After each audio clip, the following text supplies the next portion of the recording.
So I really thought that I would be living in Europe right now, but I'm still in America, and a lot of you have been asking me why I didn't move or why I haven't moved yet. So in this video, I want to explain what happened and what the plan is coming next. So if you have no idea who I am, I'm Kristin. I've been helping people move abroad for the last 20 years. I've been to 65 countries and I've lived in maybe half of them. But I've been back in the US off and on since the pandemic started back in 2020. I spent a couple years in lockdowns here in Miami, then I went back to Europe for about a year and a half, and then I came back here, which was supposed to be temporarily, yet has extended for another 2 years.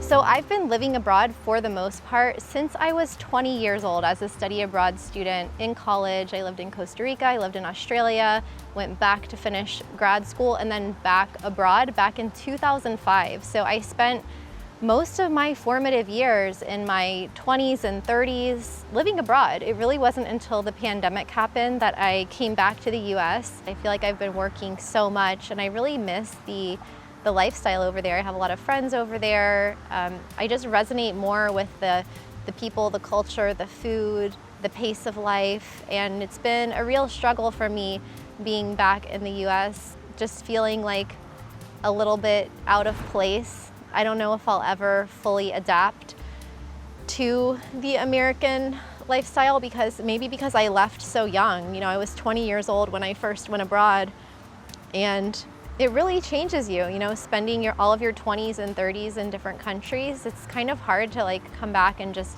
go back to, your normal self that you were back when you were a teenager. Originally, I thought I would be gone by December 1st of last year, but then I thought, why leave right before the holidays? So I spent the holidays with my family. And then I was going to move after that, but then my brother was getting married, so then I stayed longer, and then I was gonna leave again, but I've had a lot of work events and opportunities come up that have made more sense to stay in the US. I mean, I've been helping people relocate since I moved abroad in 2005, but really since the elections in 2024, my business has gotten so busy, and it's gone from me and part-time contractors around the world to a team of 10 full-time people, plus teams in every country that we help people move to, which is upwards of 30 countries. And of course we have our top 5 to 10 places, but it's a lot of people, it's a lot to manage, and it's the first time that I've worked with so many people and helped so many people move at the same time. So that's really been my priority over the last couple of years, is making sure that all of my clients relocate successfully, and I wasn't so concerned with my own timeline. Although in the back of my mind, I'm always thinking it's better to be safe than sorry, and right now I have the opportunity to move to Europe to apply for second citizenship, and I don't want to delay that anymore. So the idea was always to go this year. It's just I've waited a good 6 months after I thought I would actually be moving. And now, having exactly 2 weeks before I leave Miami, I'm starting to feel a little bit wistful, a little bit nostalgic about leaving the sunshine and the really nice weather. But no matter what happens here, I know that it's not enough to keep me to stay here. This was really the first time I've ever experienced this, a little bit of resistance to wanting to move, not because I don't want to move, but it's the comfort zone and inertia of being in your routine and kind of doing the same thing every day. The busyness that I've felt over the past couple of years, and that my priority was my clients and my team and not really so much what I was doing, because I've lived in so many countries and I've moved around so much. The other part was that kind of comfort zone, even though that I knew intuitively that staying here doesn't make sense and it's not the right thing for me. It's kind of hard to walk away in the middle of winter from the Miami weather and go to a very cold and dark and snowy place. So I think I was really enjoying the the weather down here and being able to walk everywhere, because I live in downtown Miami. I ride my bike everywhere. The time just felt like it was moving really fast. I kept thinking, like, if I can stay another couple of months, then I can do a lot of the things that I really haven't done, like haven't really taken advantage of living in Miami, because I've spent so much time working, like going to the beach more often or going out on the boats, or even like coming out here to this park and just like enjoying the afternoon, having lunch, writing in my journal, like all the kind of like life things to do. Because in Miami it's very crowded on the weekends, and I like to do things during the work week, but during the work week I'm also working. So I've kind of ended up just working 7 days a week. I kept thinking if I stay longer, then I'll have more time to do some of like the touristy things that there are to do around here, but I really haven't. I don't think I've made the most of that, and I feel a little bit guilty.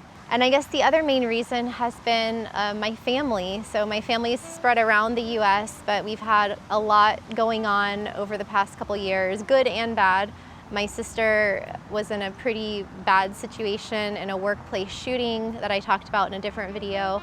And so it's been good to be near her and like really supportive during this time. She had a baby as well, my nephew Austin, who's turning 2 years old this month, and I'm gonna go visit him in a couple weeks. So it's been good to see them, spend more time with my parents. There was always kind of something to do, like either a family or a work event or something that was like, okay, well, I don't wanna leave to go to Romania and then miss this event or have to fly back for it. So my brother just got married a couple months ago, and there are all the festivities around that as well in California as well as Florida. So that was a lot of fun.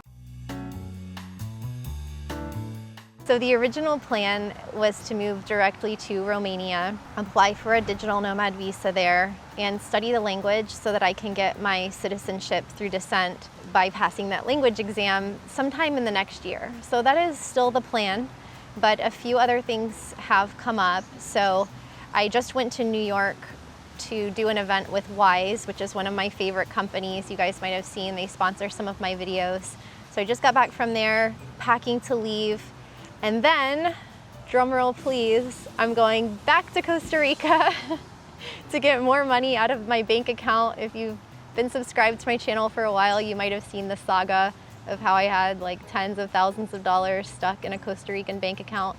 There's still money left that I can't access from here. I'll talk about that in the other video. It's been a disaster. So I'm going back. My mom's coming with me. And then we're going to go to Nicaragua. So a lot of you probably don't know, but I used to live in Nicaragua. This was back in 2008, and I bought a few pieces of property while I was living there. It was completely the Wild West, and I haven't been back to check on the properties since then. I have one of my friends who maintains them and like cleans the lots and everything, but I really would like to go back and see some old friends, maybe go surfing, and show you guys, what you can buy in places like Costa Rica and Nicaragua. We don't really put those together because one is much more expensive than the other. I'm really looking forward to see how Nicaragua has changed in 18 years that I have not been there. And then I'll be back in the US. I'm gonna go visit my sister and my nephew in Las Vegas, and then come back to get all of my stuff, drive it to my parents' house because I want to ship some stuff to Europe, but I can't ship it from my apartment complex or my storage unit. That's, relocation logistics are a whole other story. I've helped thousands of people move, so I've got it down to a science now, but it's still, every relocation is different. And then I'll be headed to my first destination of Europe in mid-July, and that will be Scotland. Yeah, you didn't see that coming, did you? Not Romania. So I'll be in Scotland for about a month. And the reason I'm going there is for a work event, but I'll also be exploring Scotland because I've never been there before. So I decided, why go to Romania if I have to go back to Scotland? So I might as well just go to Scotland. So it's really expensive actually to fly there and also to stay there. So I'll show you around where I'm staying, how much it costs, all that good stuff. So make sure to subscribe so that you can see that. So it's been tricky changing my paperwork multiple times, thinking I was leaving in November, then thinking I was leaving in March, and then now actually leaving in July. but that is the plan. So I'll be documenting a lot of that for the YouTube channel here, but also some more personal videos that will be only for my YouTube channel members and also my Patreon patrons. So if you want to join either one, it's $5 per month and you'll get access to personal updates from me as well as videos that are members only. And that's if you want to kind of go more behind the scenes of what's going on with my move and my travels over the upcoming months. But the destination is Romania, and I talk about that in another video that I will link to below this one, and we'll add a little link right here. But I really wanted to share all of this with you because even though I've been helping people move for 20 years, helped thousands of people, and I've relocated myself many times, it's never easy. You know, it's never logistically easy, and it's never emotionally easy. But I think as I've gotten older, I can now, you know, feel more of that inertia of wanting to stay in a certain place, even if you know that it's not the best thing for you. So I have a lot of respect for all of my clients and anyone who is able to make a big move when it's not the most comfortable thing for you to do, but you know that it's in your best interest.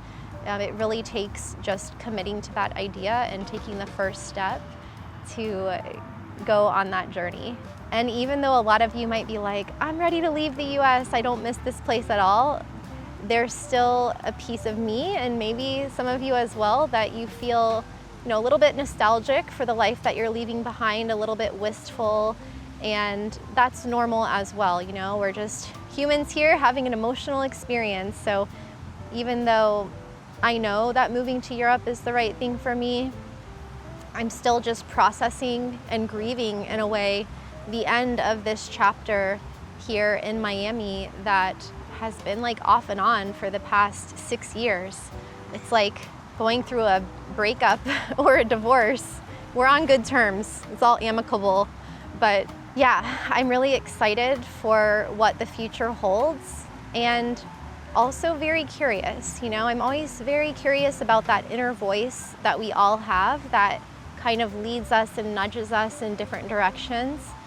And I don't know what's coming. I just feel like this is the right thing to do, so I'm following my intuition. So I hope that you'll join me on this journey. You can also become a channel member to see more behind the scenes, and also for more context and background into why I'm moving to Europe and where I'm going, watch this video next.